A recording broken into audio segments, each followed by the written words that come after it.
कांग्रेस संसदीय दलको कार्यालय सिंहदरबारमा शनिबार भएको छलफलमा संविधानविदहरूले संविधानको धारा 298 प्रयोग गरेर नै अविश्वासको प्रस्ताव ल्याइएको र सोही धारा प्रयोग गरेर बनेको संसद नियमावली अनुसार नै नयाँ सरकार गठन हुने स्पष्ट पारेका हुन्।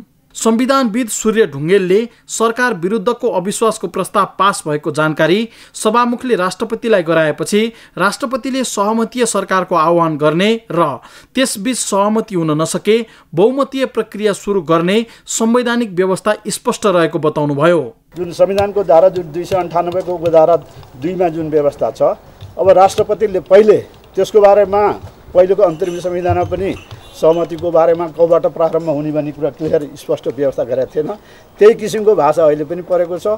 मलाई लाग्दछ प्रधानमन्त्रीमाथि अविश्वासको प्रस्ताव पास भइसकेपछि स्वभावतः तपाईको अन्तरिम व्यवस्थापिका संसदले राष्ट्रपति कहाँ जानकारी दिन्छ र राष्ट्रपतिले 7 दिनभित्र त्यो अर्को नयाँ प्रधानमन्त्री निर्वाचनको सहमतिको लागि उहाँले एउटा प्रक्रिया सुरु गर्नुहुन्छ। 7 दिनभित्र यदि त्यो अर्को सहमतिको सरकार आउन सकेन भने अनि निर्वाचनको प्रक्रिया फेरि संसदबाट नै सुरु हुन्छ। त्यो चाहिँ के भने एकदम स्पष्ट छ, यसमा कुनै तपाईको अलिकति पनि शंका राख्ने ठाउँ नै छैन।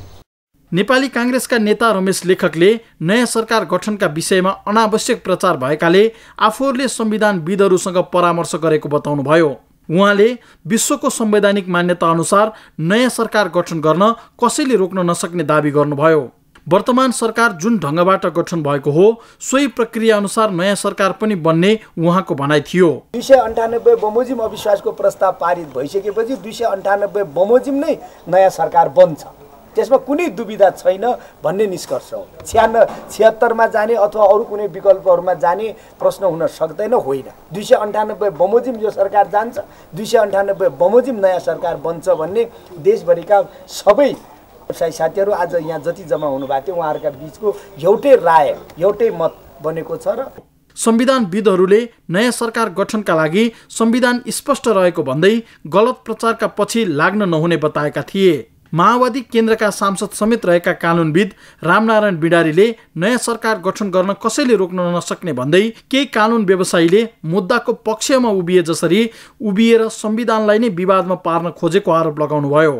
अनि केही कानुन व्यवसायीहरूले संविधानको उल्टो व्याख्या गर्ने, वकिलको हैसियतले व्याख्या गर्ने, कानुनविदको हैसियतले, संविधानविदको हैसियतले व्याख्या होइन कि कसैको वकिलको हैसियतले मुद्दामा बहस गरे जस्तो गरेर भ्रम सिर्जना भयो।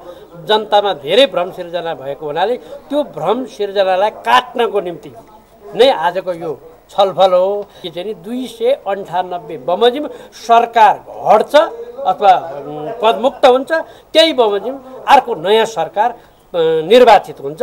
यो नै फाइनल कुरा हो। अहिलेको संविधानको व्यवस्था त्यही हो, यसमा अरू कुनै दुविधा पर्नुपर्ने कुरा छैन।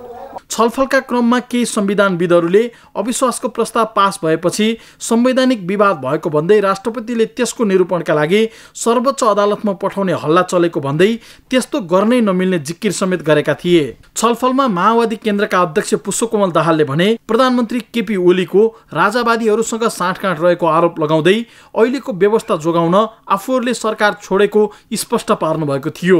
उहाँले व्यवस्था बचाउन पनि अब सबै एकजुट हुनुपर्नेमा जोड दिएको बैठकमा सहभागीहरूले बताए। इमेज समाचारका लागि सहकर्मी लक्ष्मणमान डङ्गोलका साथ सरोज अधिकारी, काठमाडौँ।